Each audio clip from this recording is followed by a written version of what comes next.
마음을 정돈하시고 묵상하심으로 주일 예배를 시작하도록 하겠습니다.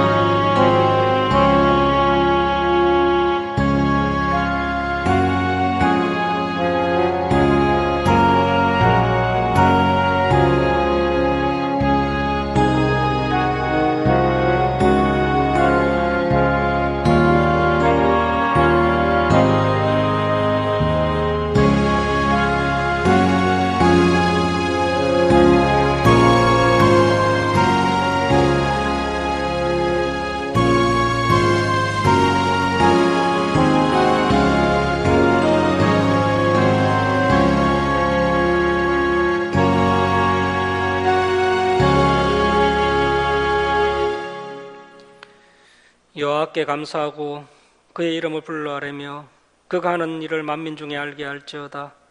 그에게 노래하며 그를 찬양하며 그의 모든 기이한 일들을 말할지어다. 그의 거룩한 이름을 자랑하라. 여호와를 구하는 자들은 마음이 즐거울지로다. 하나님은 영이시니 예배하는 자가 영과 진리로 예배할지니라. 아멘.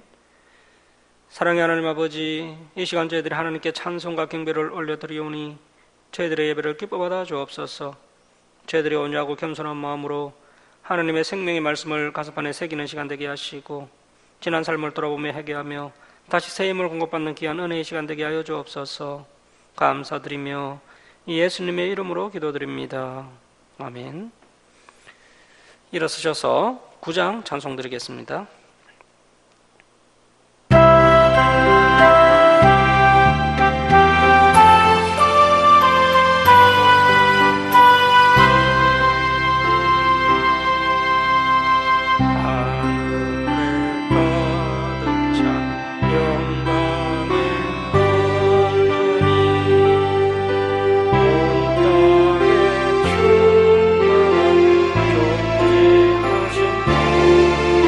존재하신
성시교독 86번 요한계시록 14장입니다. 성시교독 86번 요한계시록 14장입니다. 또 내가 보니 보라 어린 양이 시온산에 섰고 그와 함께 14만 4천이 서 있는데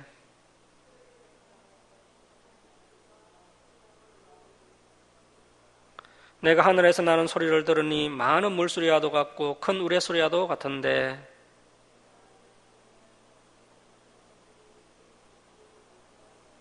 그들이 보좌악과 내 생물과 장로들 앞에서 새 노래를 부르니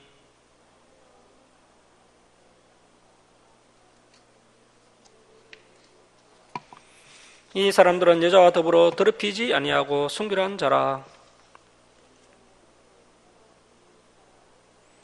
사랑 가운데에서 속량함을 받아 처음 익은 열매로 하나님과 어린 양에게 속한 자들이니 그 입에 거짓말이 없고 흠이 없는 자들이더라. 아멘. 사도신경으로 신앙 고백 드리겠습니다. 나는 전능하신 아버지 하나님 천지의 창조주를 믿습니다. 나는 그의 유일하신 아들 우리 주 예수 그리스도를 믿습니다.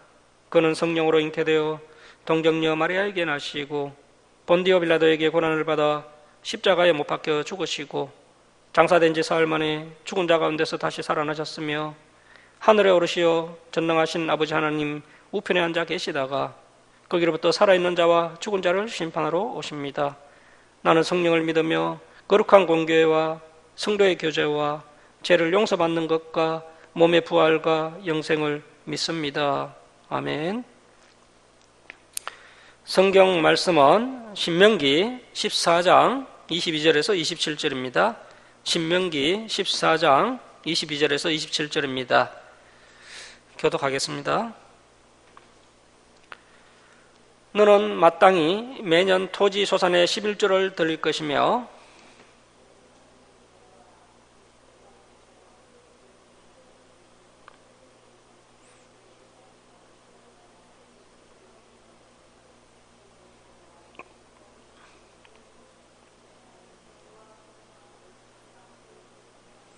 그러나 내 하나님 여호와께서 자기 이름을 두시려고 택하신 곳이 내게서 너무 멀고 행로가 어려워서 내 하나님 여호와께서 그 풍부히 주신 것을 가지고 갈 수 없거든.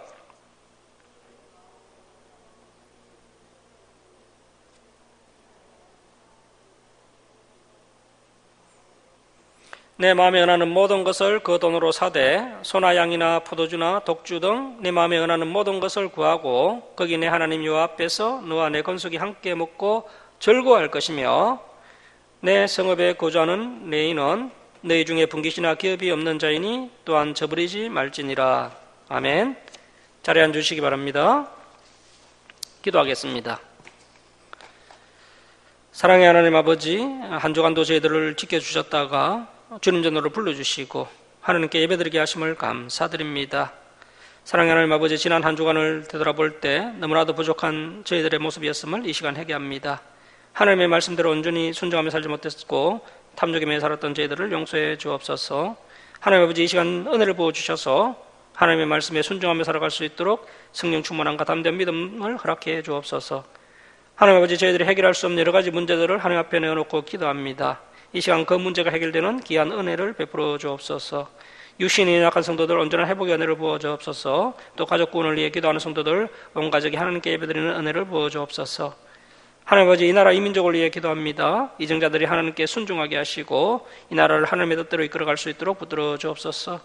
북한의 고통받는 백성들을 위해 기도하니 북한의 복음이 비치게 하시고 복음으로 통일되는 은혜를 이 민족 위에 베풀어 주옵소서. 하나님 아버지, 한국교회 예배가 회복되게 하시고 주의 종들이 하나님의 말씀을 바르게 가르치는 교회들이 되게 하여 주옵소서. 김천주 단계가 진리의 말씀을 바르게 가르치는 진리의 터가 되게 하여 주시고 또 선교와 전도와 구제의 사명을 능히 감당하는 교회가 되도록 은혜 베풀어 주옵소서. 진리를 찾는 성도들이 이 주사랑교회 나올 수 있도록 인도하여 주옵소서. 하나님 아버지, 이 시간 저희들이 하나님의 말씀을 통해 하나님의 뜻을 깨닫게 하시고 이 말씀을 가슴판에 새기며 날마다 승리하며 살아가는 거룩한 성도들이 다 되게 하여 주옵소서. 감사드리며 우리를 구원하여 주신 예수님의 이름으로 기도드립니다. 아멘. 320장 찬송 드리겠습니다.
속에 오셔서 나를 일꾼 삼으신 주 거신 능력 주시고 언제든지 주뜻대로 사용하여 주소서. 주여 내게 성령으로 충만하게 채우사 생명수가 강물처럼 흐르게 하옵소서. 나를 일꾼 삼으신 주 거신 능력 주시고 언제든지 주뜻대로 사용하여 주소서.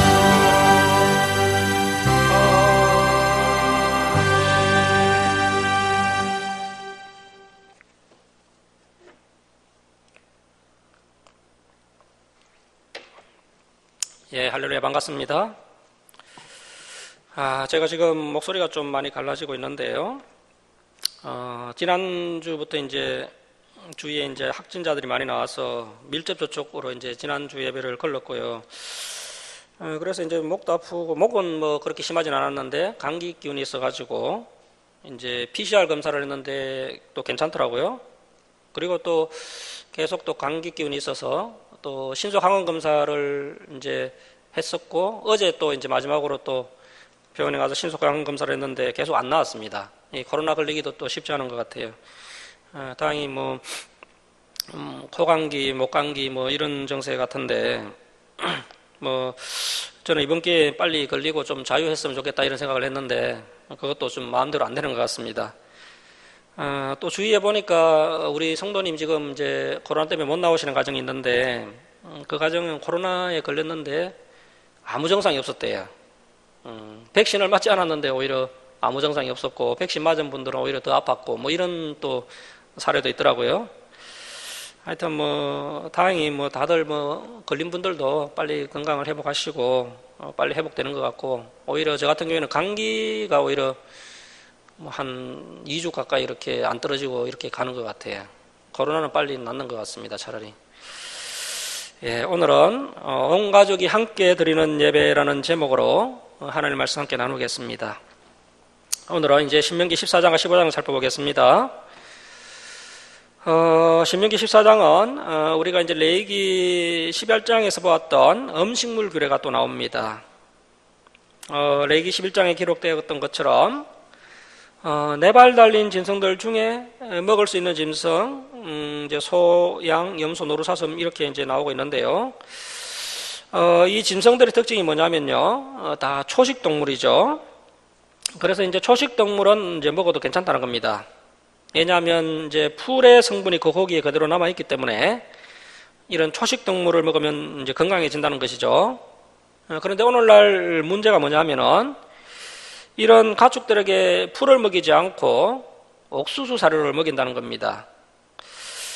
심지어 또 뭐 육골분 사료도 먹이는데요. 육골분 사료가 뭐냐 하면 그 축산 폐기물, 축산 부산물을 갈아서 그것을 이제 또 뭐 사료로 만든 거죠. 그래서 이 육골분 사료를 옥수수 사료와 섞어서 먹이기 시작했더니 이제 그때부터 이제 미국에서는 이제 강우병이 생기게 되었습니다. 오늘날 미국에서 키운 그 소고기는 대부분 육골분 사료를 먹인 소고기입니다. 뭐 소의 부산물을 갈아 만든 그런 육골분 사료를 먹이다 보니까 이런 강우병이 생기게 된 겁니다. 또 좁은 우리에서 밀식 사육을 하다 보니까 소가 자꾸 병에 걸리고, 그래서 이제 항생제를 또 대량으로 투입합니다. 이 항생제가 들어있는 고기를 우리가 먹게 되면 우리 몸이 항생제 내성이 생기게 되고요. 우리가 나중에 몸이 아프게 되었을 때 이제 항생제를 투여하면 이 항생제가 듣지 않게 됩니다. 그리고 또 이 항생제를 너무 많이 쓰다 보니까 슈퍼박테리아가 생겨나게 되었고요. 그래서 이제 강력한 항생제를 써도 잘 듣지 않는, 그로 인해서 이제 또 정말 최악의 전염병이 이 슈퍼박테리아를 통해서 생길 수가 있다는 것입니다. 그래서 이제 구약 시대에 이 레위기 11장의 음식법을 이렇게 지켜야 했다면 오늘날 이 시대에는 저와 여러분이 더욱더 철저하게 음식을 가려 먹어야 한다는 것이죠. 이 음식을 가려 먹는 문제는 우리의 구원의 문제와는 전혀 관계가 없고요. 우리 육신의 건강을 위해서 잘 가려 먹어야 한다는 것입니다. 자, 14장 1절 말씀 보십시오.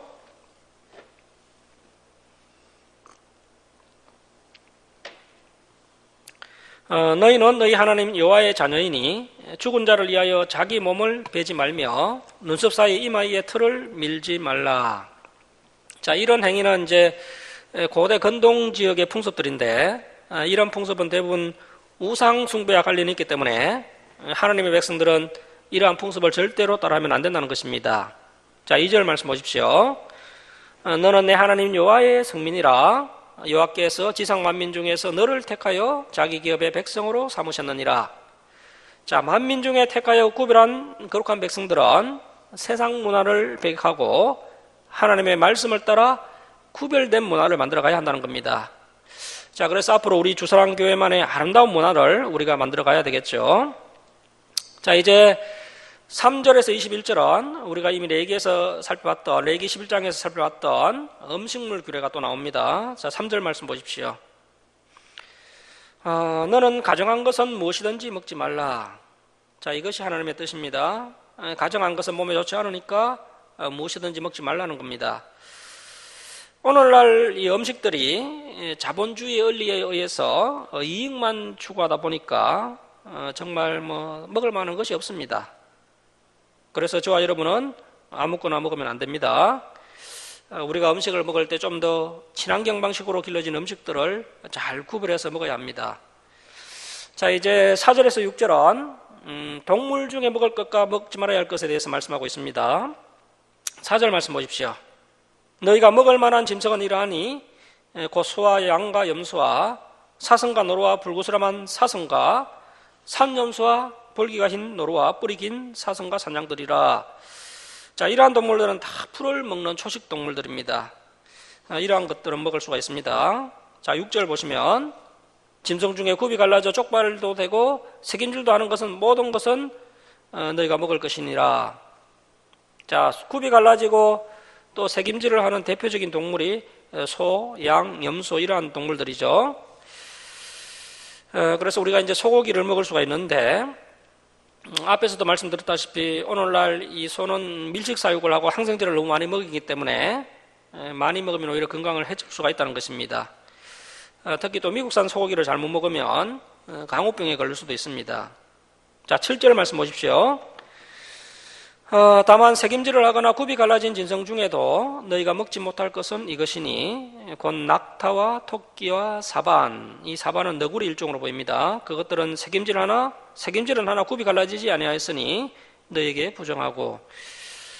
자, 여러분, 토끼가 새김질을 한다고 말씀하고 있는데요.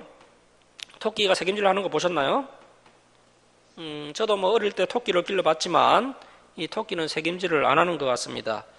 그런데 성경에서는 새김질을 한다는 거죠. 이 토끼가 새김질을 하는데 어떤 방식으로 하느냐면요. 토끼는 소나 염소처럼 그렇게 새김질을 하는 것이 아니고 토끼가 이제 똥을 누고 나서 자신의 똥을 다시 먹음으로써 새김질과 같은 원리가 일어나도록 한다는 겁니다. 토끼 똥에는 섬유질 또 단백질, 비타민 같은 성분들이 많이 들어있다고 합니다. 그래서 토끼가 자신의 똥을 다시 먹음으로써 이러한 영양분을 보충해서 건강을 유지한다고 합니다. 자, 그래서 성경은 놀랍게도 3400년 전에 토끼가 새김질을 하는 원리를 이렇게 기록하고 있습니다. 자, 8절 보십시오. 돼지는 굽은 갈라졌으나 새김질을 못하므로 너희에게 부정하니 너희는 이런 것의 고기를 먹지 말 것이며 그 사체도 만지지 말 것이니라. 자, 왜 하나님께서 돼지고기를 부정하다고 하시면서 먹지 말라고 하셨을까요? 돼지가 외형상으로 불길해 보이기도 했지만 아마도 이제 이 건동 지방은 기온이 높고 그래서 이제 이 돼지고기가 특별히 또 빨리 부패하는 그런 성질이 있기 때문에 지방질이 매우 많기 때문에 빨리 이제 부패하는 성질이 있습니다. 그래서 이제 조심해서 먹지 않으면 식중독 같은 것에 걸려서 건강을 위협하기 때문에 먹지 말라고 하신 것이 아닌가 이제 생각이 되는데요. 오늘날도 이제 여름철에 먹는 돼지고기는 잘 먹어도 본전이라는 그런 말이 있습니다. 자, 여러분 굽이 갈라지지 않고 대생김질하지 않는 짐승들은 대부분 육식동물인데요.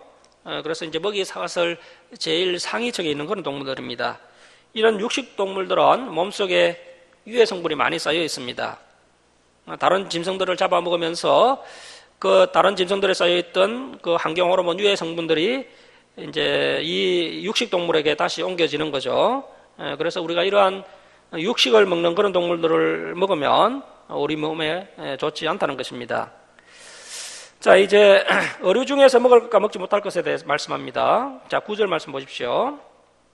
물에 있는 모든 것 중에서 이런 것은 너희가 먹을 것이니 지느러미와 비늘이 있는 모든 것은 너희가 먹을 것이요 지느러미와 비늘이 없는 모든 것은 너희가 먹지 말지니 이는 너희에게 부정함이니라. 자, 지느러미, 비늘이 있는 것은 붕어, 잉어, 조개 같은 것이 있는데요. 그런데 오늘날은 이 바다가 너무나도 많이 오염이 되었습니다. 잘 아시다시피 일본에서 쓰나미로 원자력 발전소가 무너지면서 바다가 방사능으로 많이 오염이 되었고요. 또 원자력 발전소에서 나오는 그런 방사능 폐기물, 또 온갖 플라스틱 같은 그런 쓰레기들을 이 바다에 많이 버렸기 때문에 이제는 바다에서 나오는 그런 물고기들도 마음 놓고 먹을 수 없는 그런 시대가 되었습니다. 자, 이제 11절에서 20절은 조류와 곤충류 중에서 먹을 것과 먹지 말아야 할 것에 대해서 말씀하고 있습니다. 자, 11절 말씀 보십시오. 정한 새는 모두 너희가 먹으려니와 이런 것은 먹지 못할지니 곧 독수리와 솔개와 물수리와 매와 새매와 매의 종류와 까마귀 종류와 타조와 타마스, 타마스는 이제 매 종류로 보이고요. 갈마귀와 새매 종류와 올빼미와 부엉이와 흰 올빼미와 당아, 펠리칸으로 보입니다. 오롱, 이제 애가리로 보이고요. 노자, 가마우지입니다. 그래서 합과 항새 종류와 대성, 물대새로 보이고요. 그리고 박쥐며. 자, 그래서 이제 성경에서 먹지 말라는 새들은 대체로 육식을 하는 그런 새들입니다. 그래서 이제 먹이 사슬 제일 위에 있어서 다른 동물들을 잡아먹는 맹금류들입니다. 이러한 새들의 몸속에는 온갖 중금속 또 환경 호르몬이 축적되어 있기 때문에 우리가 이런 새를 먹으면 그야말로 환경 호르몬 덩어리를 먹는 것이기 때문에 먹지 말아야 됩니다. 자, 이제 19절은 곤충류 중에서 먹지 말아야 할 것에 대해서 말씀하고 있습니다. 자, 19절 말씀 보십시오.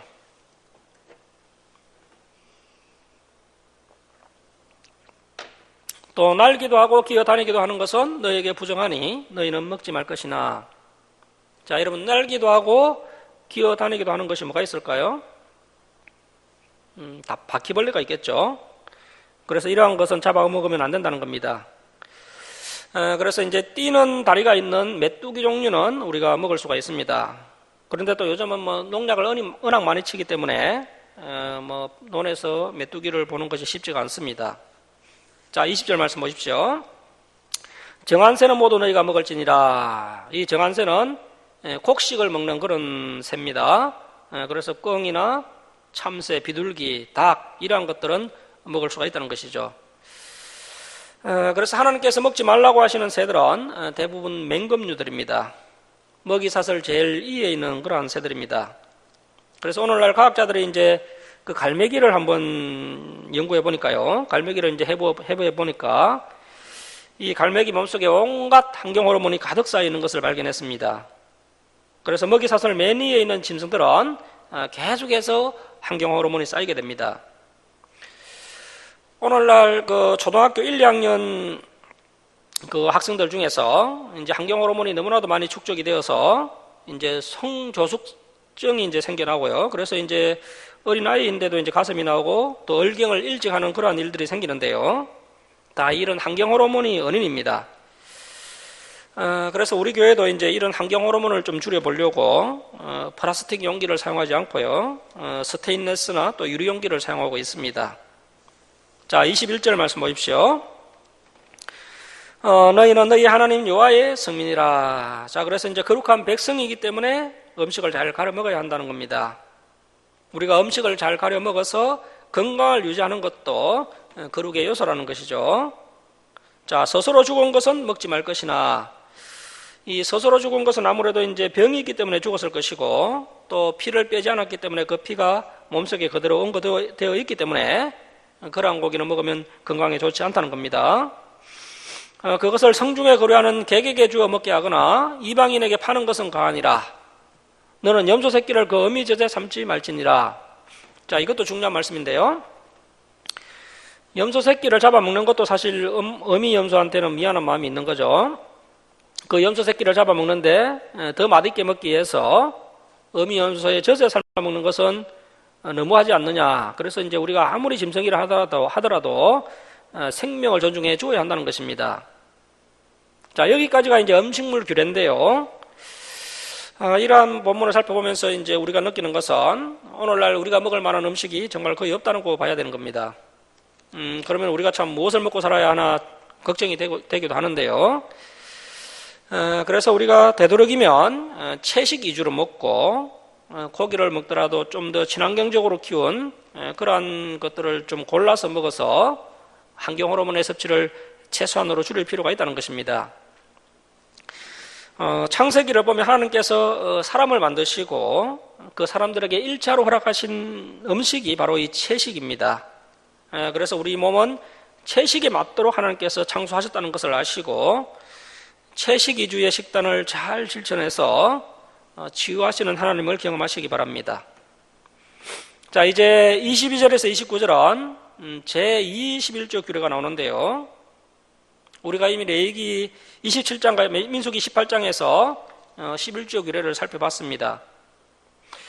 그 앞에서 살펴봤던 그 11조 규례를 제1, 11조 규례라고 한다면 이 제1, 11조는 레인과 제사장의 생계를 유지하기 위해서 사용되었습니다. 자, 그런데 이제 제2, 11조는 그 제1, 11조를 바친 후에 이제 10분의 9가 남았죠. 그 10분의 9 중에서 다시 10분의 1을 뗀 11조가 제2, 11조입니다. 이 제2, 11조의 용도는 이제 매년 추수를 마치고 가정별로 이제 하나님께 나와서 이제 감사잔치를 엽니다. 매년 추수를 마치고 이제 가정별로 하나님께 나와서 이제 감사잔치를 여는데 그 감사잔치의 경비로 사용합니다. 자, 그래서 제1, 11조는 제사장 레인들의 생활비로 지급이 되고요. 제2, 11조는 추수를 마치고 감사잔치를 열면서 그 감사잔치의 경비로 사용되게 된다는 것입니다. 그래서 가족의 기쁨과 또 가족의 화목을 도모하는 용도로 쓰여지게 된다는 것이죠. 자, 그리고 이제 이 제21조를 또 다른 용도로 사용하는 경우가 있는데요. 안식년을 기준으로 이제 3년과 6년째는 이 감사잔치 경비로 사용하지 않고 그것을 이제 전액 성교 구제비로 사용합니다. 자, 22절 말씀 보십시오. 너는 마땅히 매년 토지 소산에 제1, 11조를 드릴 것이며 내 하나님 여호와께서 그의 이름을 두시려고 택하신 곳에서 내 곡식과 포도주와 기름에 제2, 11조를 먹으며 또 내 소와 양의 처음 난 것을 먹고 내 하나님 여호와 경외하기를 항상 배울 것이니라. 자, 24절입니다. 그러나 내 하나님 여호와께서 자기 이름을 두시려고 택하신 곳이 내게서 너무 멀고 행로가 어려워서 내 하나님 여호와께서 그 풍부히 주신 것을 가지고 갈 수 없거든 그것을 돈으로 받고 그 돈을 싸가지고 내 하나님 여호와께서 택하신 곳으로 가서 내 마음에 은하는 모든 것을 그 돈으로 사되 소나 양이나 포도주나 독주 등 내 마음에 은하는 모든 것을 구하고. 그래서 자신의 거처가 예루살렘 성전에서 너무 멀면은 농작물에 이제 11조나 소나 양의 처음 난 새끼를 가져가기가 어렵기 때문에 일단 현금으로 바꾸어서 가져가서 다시 성전 앞에서 필요한 예물들을 구입하도록 그렇게 하셨습니다. 이러한 규례는 인간의 편의를 도모하기 위해서 주신 규례인데요. 하나님의 자상하신 사랑이 잘 나타나 있습니다. 그러나 이제 예수님 시대에는 이 제도가 너무나도 타락을 해서 예루살렘 성전 앞에서 소나 양을 팔면서 이 제사장들이 큰 폭리를 취했기 때문에 주님께서 아주 노하셨던 그러한 일이 있습니다. 자, 26절 하반절 계속 보시면 자, 줄을 칩니다. 거기 내 하나님 여호와 앞에서 너와 내 건속이 함께 먹고 절과할 것이며. 자, 이 11조 규례는 중앙성소에서 온 가족이 함께 하나님께 예배드린 후에 함께 음식을 나누어 먹으면서 기뻐하고 즐거워해야 한다는 겁니다. 이러한 예배를 통해서 가정의 기쁨과 즐거움이 가득했을 겁니다. 이러한 온 가족 예배를 부모와 함께 드린 자녀들은 신앙이 자라나게 되고요. 또 세대 차이도 없어지면서 자연스럽게 하나님을 경외하게 되는 것입니다. 이것이 바로 하나님의 신앙교육 방법인 것이죠. 자, 27절 말씀 보시면 내 성읍에 거주하는 레위인은 너희 중에 분깃이나 기업이 없는 자이니 또한 저버리지 말지니라. 자, 그래서 제1, 11조는 풀타임 사역자 레인들의 생활비로 지급하게 됩니다.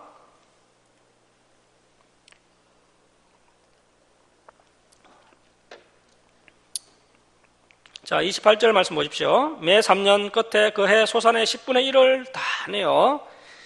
3년마다 10분의 1을 다시 내라는 거죠. 왜 이렇게 하느냐면 내 성읍에 저축하여. 자, 우리 29절 말씀 우리 함께 읽겠습니다. 자, 시작.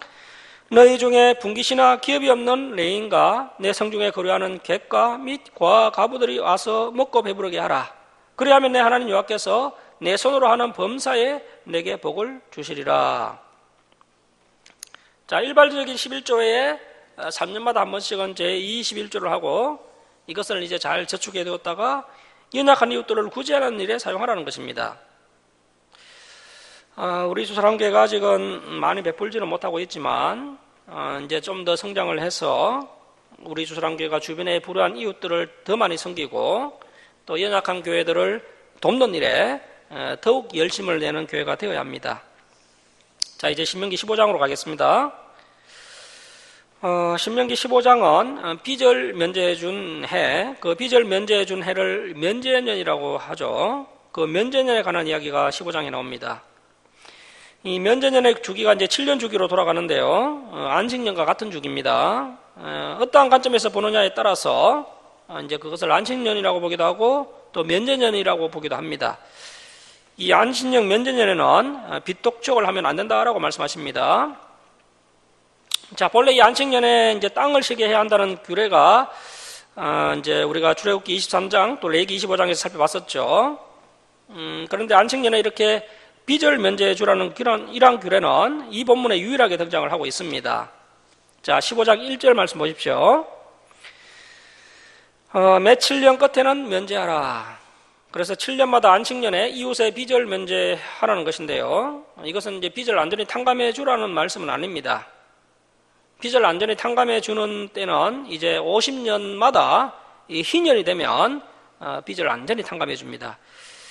그래서 이 안식년만큼은 빚을 독촉하지 말아서 채무자로 하여금 이 안식년 1년간은 이제 부담감에서 벗어나서 편안하게 안식년을 보낼 수 있도록 배려해 주어야 한다라는 것입니다. 만일 어떤 사람이 이 안식년에 빚독촉을 받는다면 이 안식년을 편안하게 보낼 수가 없겠죠. 다른 사람들은 안식년에 농사를 짓지 않고 쉬고 있는데 빚독촉을 받는 사람은 쉬지 않고 계속 농사를 지어야 빚을 조금이라도 갚을 수가 있습니다. 그래서 안식년 동안은 채무는 동결된다는 규례를 하나님께서 만드신 것입니다. 하나님께서 빚이 있는 가난한 사람들까지 이 안식년에 동일한 안식과 또 동일한 평안을 누리기를 원하셨다는 겁니다. 채무자는 이제 안식년이 끝나면 다시 힘써서 성실하게 일해서 빚을 갚아야 합니다. 자, 2절 말씀 보십시오. 면제 규례는 이러하니라. 그의 이웃에게 꾸어준 모든 채주는, 그래서 이웃에게 돈을 꾸어준 채권자는 그것을 면제하고 안식년에 빚독촉을 하지 말라는 겁니다. 그의 이웃에게나 그의 형제에게 독촉하지 말지니 이는 여호와를 위하여 면제를 선포하였음이라. 그래서 이제 참 은혜로운 말씀인데요. 사람이 살다 보면 뭐 생각지 못했던 병에 걸릴 수도 있고요. 또 불의한 사고를 만나게 되면서 이제 경제적인 어려움을 이제 만나게 될 수가 있습니다. 그래서 이제 할 수 없이 또 돈을 빌릴 수가 있는데요. 그러한 경우에 이제 7년째 되는 해에는 빚독촉을 하지 말라는 것입니다. 그래서 오늘날 이 자본주의 사회에서는 뭐 도저히 상상할 수 없는 그런 말씀인데요. 하나님께서 이렇게 안식년 면제이라는 제도를 만드셔서 가난한 사람들을 배려해 주셨습니다. 자, 3절 말씀 보십시오. 이방인에게는 내가 독촉하려니와 내 형제 같은 이스라엘 사람들에게 구워준 것은 내 손에서 면제하라. 그래서 이제 우리 진짜 하나님의 마음은 뭐 이스라엘 민족 이방인 상관하지 않고 모든 사람에게 다 자비와 사랑을 베풀기를 원하셨습니다.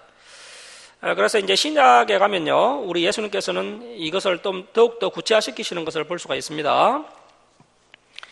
자, 이제 4절에서 6절은 이러한 하나님의 규례에 순종하면 복을 받게 된다라고 말씀합니다. 자, 4절 말씀 보십시오. 자, 줄을 칩니다. 내가 만일 내 하나님 여호와의 말씀만 듣고, 자, 그래서 저와 여러분은 하나님의 말씀만을 들어야 합니다. 하나님의 말씀 앞에 온전히 순종하는 길이 내가 행복해지는 길이고 또 그 길이 가장 쉬운 길입니다. 내가 오늘 내게 내리는 그 명령을 다 지켜 행하면 내 하나님 여호와께서 내게 기업으로 주신 땅에서 내가 반드시 복을 받으리니, 자, 줄을 칩니다. 너희 중에 가난한 자가 없으리라. 자, 그래서 하나님의 복을 받으면 먹고 사는 문제가 다 해결되겠죠. 정말 하나님께서 원하시는 것은 하나님의 백성들이 하나님의 말씀만 듣고 순종하여서 하나님의 복을 많이 받아서 가난한 자가 없기를 우리 하나님께서 원하신다는 것입니다.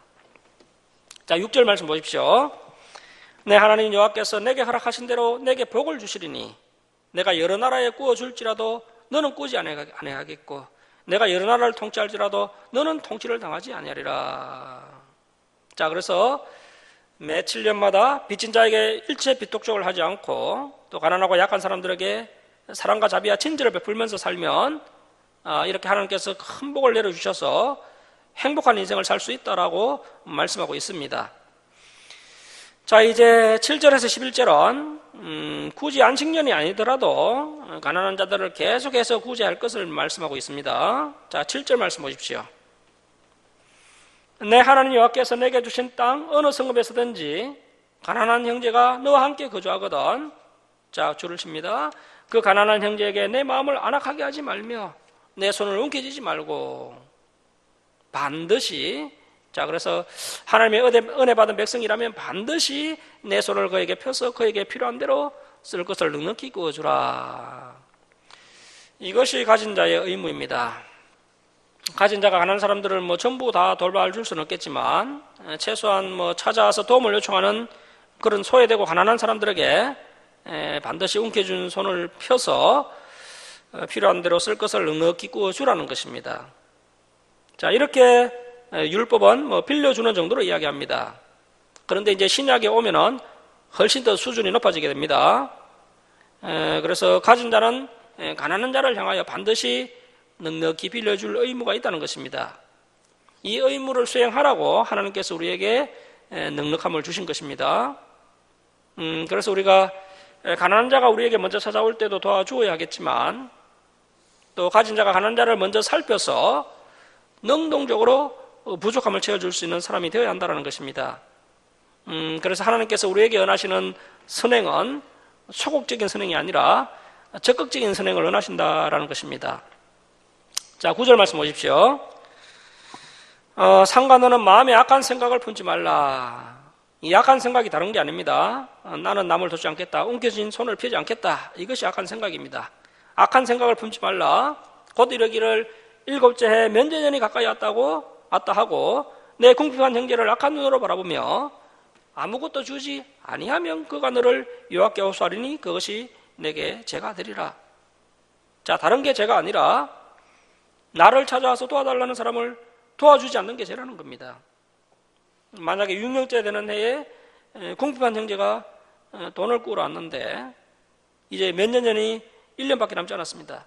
빌려주면 저 형제가 분명히 돈을 갖지 못할 것이 뻔한데 그래서 악한 눈으로 바라보며 아무것도 구워주지 아니하면 그것이 죄가 된다는 것입니다. 자, 10절 말씀 보십시오. 자, 줄치고 별표하겠습니다. 너는 반드시 그에게 줄 것이요 줄 때에는 아끼는 마음을 품지 말 것이니라. 자, 그래서 하나님께서 우리에게 허락하신 물질이 나 혼자 다 먹으라고 주신 것이 아니라 어려운 이웃을 도와주라고 하나님께서 허락하신 물질입니다. 그래서 이렇게 도와주는 것이 당연한 의무라는 겁니다. 자, 줄 때는 아끼는 마음을 품지 말 것이니라. 이로 말미암아 내 하나님 여호와께서 내가 하는 모든 일과 내 손이 닿는 모든 일에 내게 복을 주시리라. 자, 우리가 이렇게 선을 행하려면요, 이러한 믿음이 내게 있어야 합니다. 가난하고 궁핍한 이웃들을 돕다 보면 때로는 손해도 보고 때로는 희생할 때도 있겠지만, 그것이 영원한 손해와 희생으로 끝나는 것이 아니라 하나님께서 반드시 기억해 주셔서 더 큰 복으로, 더 좋은 것으로 채워주실 것이다. 이러한 믿음이 진짜 믿음입니다. 그래서 이러한 믿음이 있으면 가난한 이웃이 찾아가도 전혀 부담스럽지 않고 넉넉한 마음으로 도와줄 수 있게 되는 겁니다. 자, 11절 말씀 보십시오. 땅에는 언제든지 가난한 자가 그치지 아니하겠으므로. 앞으로 사회복지가 실현되어서 가난한 사람이 없는 사회가 될 것이라고 많은 사람들이 기대하고 있지만, 선진국 미국이나 영국에도 여전히 노숙자들이 많고, 또 직장을 잃게 되면 순식간에 빈곤층으로 떨어지는 그런 경우를 볼 수가 있습니다. 이제 앞으로 사회는 정규직보다 비정규직이 더 늘어나게 될 겁니다. 그래서 이 사회는 빈곤층이 더 늘어나게 되는 거죠. 그래서 성경에서는 이미 오래전부터 땅에는 언제든지 가난한 자가 그치지 아니할 것이다. 오히려 마지막 때가 되면 될수록 더 가난한 자가 늘어나게 될 것이다. 이렇게 말씀하고 있습니다. 자, 그래서 마지막 때가 다가올수록 경제는 더 어려워지게 될 것이고, 또 가난한 자는 더 늘어나게 될 겁니다. 그래서 우리 교회가 하나님의 말씀을 열심히 잘 지키고, 그래서 하나님의 복을 많이 받고, 그래야 해서 이제 제사장 역할을 잘 감당하고, 또 가난한 자들에게 손을 펴서 아끼는 마음을 품지 않고 잘 도와주는 그런 성경적 교회가 되어야 한다는 것입니다. 자, 11절 중반절을 계속 보시면, 내가 내게 명령하여 이르노니 너는 반드시 내 땅 안에 내 형제 중 곤란한 자와 궁핍한 자에게 내 손을 펼치니라. 자, 그래서 우리가 계산을 하면 안 된다는 것이죠. 면제년, 안식년은 1년밖에 남지 않았는데 빌려주면 돌려받지 못할 것이다. 그래서 이렇게 계산하는 것 자체가 악한 것이라는 겁니다. 그래서 그러한 생각을 하지 않고 단순하게 손을 펴야 한다는 겁니다. 이러한 사람은 더 큰 복으로 더 좋은 것으로 채워주신다는 것입니다. 이러한 믿음이 있어야 우리가 더욱더 적극적으로 선행과 구제와 또 선교를 할 수가 있는 겁니다. 자, 이제 12절 이하는 돈을 빌리는 것을 넘어서서 완전히 파산을 해서 종으로 팔린 사람을 대우하는 법이 나옵니다. 자, 12절 말씀 보십시오. 내 동족 히브리 남자나 히브리 여자가 내게 팔렸다 하자. 만일 6해 동안 너를 섬겼거든 7째에 너는 그를 놓아 자유롭게 할 것이요. 이것도 참 놀라운 말씀인데요. 그 빚진 것을 다 돌려받으려면 평생 동안 종으로 부려먹어야 하는데, 빚을 다 갚지 않아도 6년 동안만 이렇게 종으로 부려먹고, 이제 그 사람이 정말 이제 반성하고 회개하고 자기의 실수를 되돌아보는 그런 시간을 가졌다면, 이제 7년째가 되면 다시 새롭게 시작할 수 있도록 그 사람에게 기회를 부여하라는 것입니다. 자, 그런데 성경은 그렇게 돌려보내는 것으로 끝나는 것이 아니라, 자, 13절 말씀 보십시오.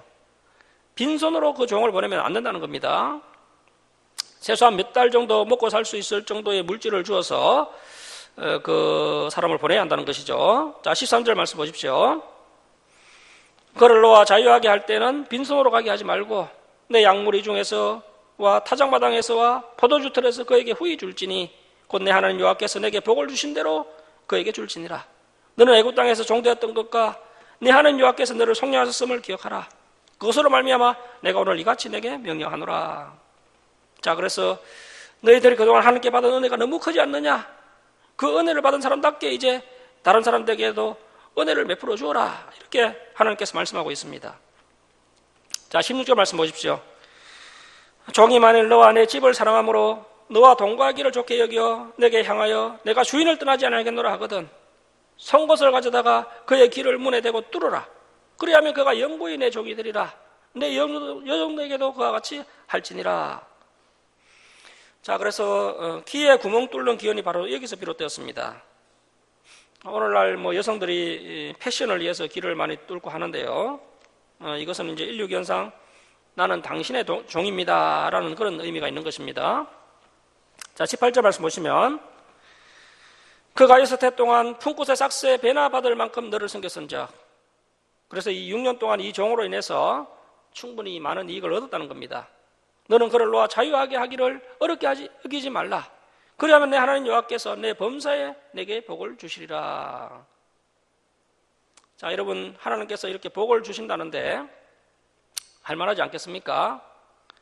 아무것도 없이 뭐 이렇게 하라고 하신다면 하나님 너무하시지 않습니까? 이렇게 말할 수 있겠지만 우리 하나님께서 더 좋은 복을 약속하시면서 이렇게 말씀하시니까 충분히 투자할 가치가 있습니다. 우리 하나님이야말로 확실한 투자처라고 할 수 있겠습니다. 자, 이제 19절 이하는 초태생 헌물 규례가 나옵니다. 이스라엘 백성들의 출애굽 시 사람과 가축의 초태생이 죽는 10번째 재앙이 있었지 않습니까? 그 10번째 재앙 가운데 그 이스라엘의 그 초태생, 그 장자들을 살려주셨기 때문에 이러한 규례를 주신 것입니다. 자, 19절 말씀 보십시오. 내 소와 양의 처음 난 수컷은 구별하여 내 하나님 여호와께 드릴 것이니 내 소의 첫 새끼는 부리지 말고 내 양의 첫 새끼의 털은 깎지 말고. 자, 그래서 이 초태생은 사람을 위해서 사용하면 안 되고요, 온전히 하나님께 바쳐야 한다는 것입니다. 자, 그래서 소나 양의 초태생이 태어나면 반드시 하나님께 드려야 한다는 것이죠. 자, 20절 말씀 보시면 너와 내 가족은 매년 여호와께서 택하신 곳, 그래서 이제 중앙성소에서 내 하나님 여호와 앞에서 먹을지니라. 자, 그래서 온 가족이 함께 단장하게 옷을 차려입고 주님의 몸된 교회에서 예배드리는 것이야말로 최고의 신앙 교육입니다. 자, 그래서 이 초태생 규례는 단순한 제사가 아닙니다. 보통 제물을 하나님께 드려야 하는데 이 초태생 규례는 온 가족이 함께 또 그 제물을 먹는다는 그러한 특징이 있습니다. 자, 그래서 이 초태생 규례의 의미는 가장 소중한 것을 하나님께 구별하여 드려야 한다는 것이죠. 그리고 두 번째는 온 가족이 함께 하나님께 나와야 한다는 것입니다. 부모와 자녀가 함께 하나님께 나와 하나님 경외하는 법을 배우고 또 함께 떡을 떼고 함께 식사를 하면서 기쁨을 나눈다는 그러한 가족의 신앙, 또 가족의 기쁨, 이러한 정신이 흐르고 있는 것입니다. 그리고 또 자연스러운 신앙교육의 방법에 대해서 이 말씀은 우리에게 교훈하고 있습니다.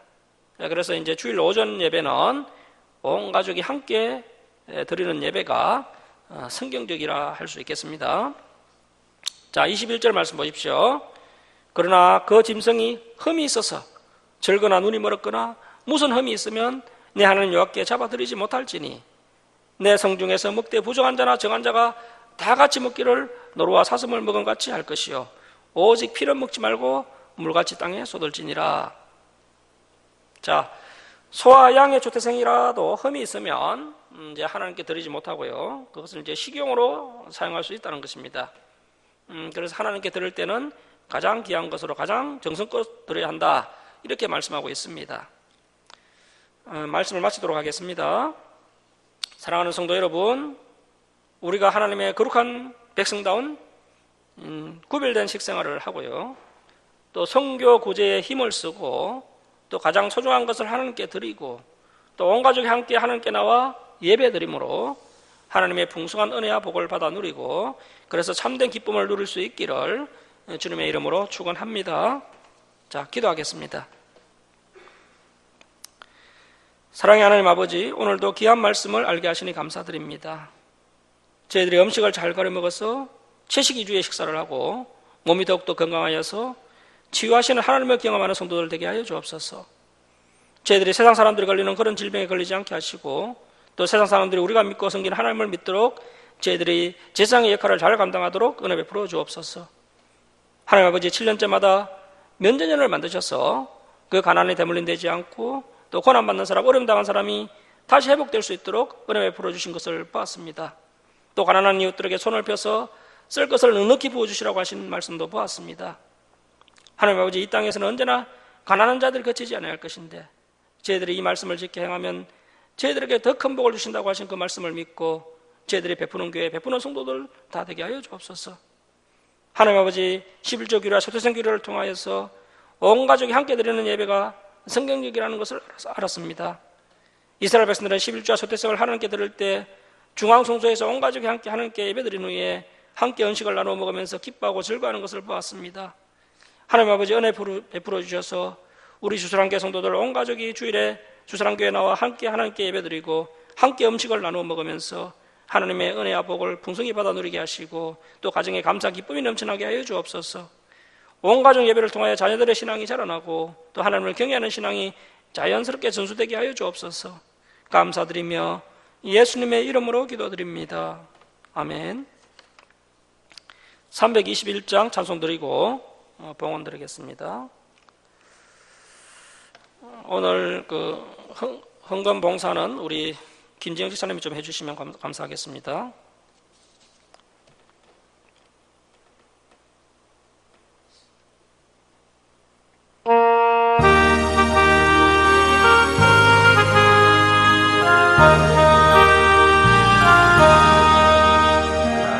대속하신 예수께 내 생명 진실하게 하소서. 내 구주의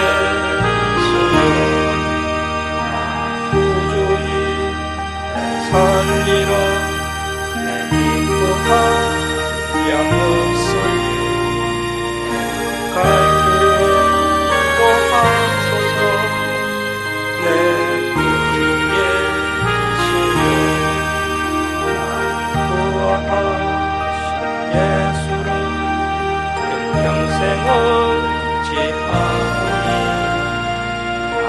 영접하여 주소서. 내 구주의 살리라 양없으리 갈 길에 도하소서. 내 예수여 주 십자가 달리사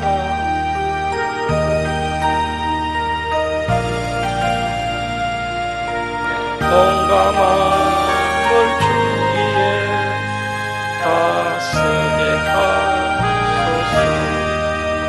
구주의 내 살리라 내 기쁨한 양없으리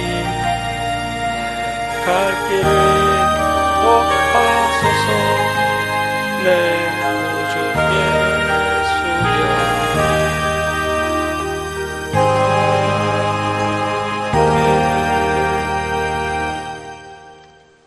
봉헌 드리겠습니다.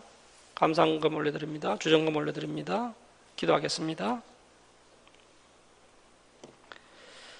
사랑의 하나님 아버지, 한량없는 은혜와 사랑에 감사드립니다. 죄악 가운데 멸망당할 저희들을 독생자 예수 그리스도의 보혈로 구원해 주시고 날마다 진리의 말씀으로 또 저희들에게 또 승리의 길로 인도해 주시니 감사드립니다. 하나님 아버지, 저희들이 하나님께서 베풀어 주신 사랑과 은혜에 감사하며 또 저희들의 필요를 채워주심을 감사하며 하나님께 예물 올려드립니다. 기뻐 받아 주옵소서. 이 예물 올려드린 주님의 백성들 주님께서 날마다 동행하여 주옵시고 또 가정에 감사 기쁨이 넘쳐나게 하여 주옵소서. 또 우리의 기도 응답하여 주옵시고 또 부족한 것 아시오니 주님께서 또 필요를 풍성하게 채워 주시옵소서. 그리하여서 이제 정말 가난한 자들에게 베풀며 나누주며 사는 복된 인생들이 되게 하여 주옵소서. 이 예물을 주는 것마다 하나님의 영광이 나타나게 하여 주옵소서. 감사드리며 이 예수님의 이름으로 기도드립니다. 아멘. 교회 소식을 전하겠습니다. 한국교회 예배 회복을 위해서 또 우리 주사랑교회를 위해서 함께 기도해 주시기 바랍니다. 그리고 4월 17일은 부활절 감사 예배로 드릴 예정입니다. 주일 예배 때 살펴봤던 말씀을 한 주간 동안 복습하시고 다음 주일에 진행될 말씀들도 미리 읽어오시기 바랍니다. 일어서셔서 5장 찬송 드리고 축도로 예배를 마치겠습니다.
지금은 우리 주 예수 그리스도의 은혜와 하나님 아버지의 극진하신 사랑하심과 성령님의 감화 감동하심과 교통하심이 온 가족이 하나님께 예배드림으로 은혜와 복을 받아 누리며 하나님을 경외하는 신앙이 자녀들에게 대물림되는 사랑하는 김천 주사랑교회 성도들 머리에와 이 땅의 모든 교회에 이제로부터 영원토록 함께 있을지어다.